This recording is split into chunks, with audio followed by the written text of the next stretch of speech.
che bạn wow sẽ ra trầm che nụ che ơi cho rồi cho mẹ ạ thà bị sẽ ra đó đấy rồi được phải thà tê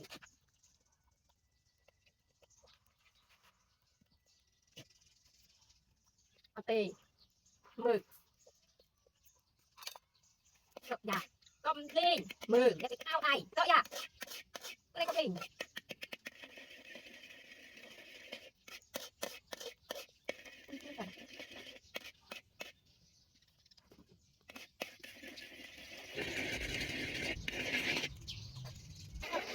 mười công tiền mẹ đã sang không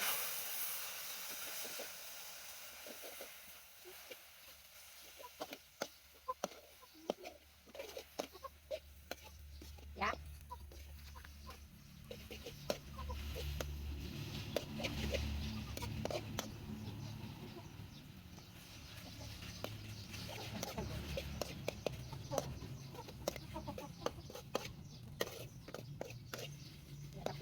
em xuống mẹ ui này thì dạ được này nè mặt tết là đủ đại giá này này nữa mình sau cắt ra tấm tiền gì ở cao cái cổ cao này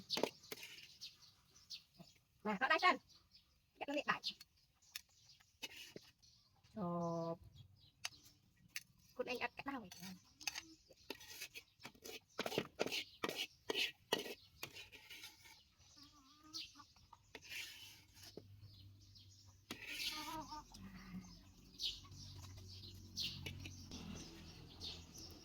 bằng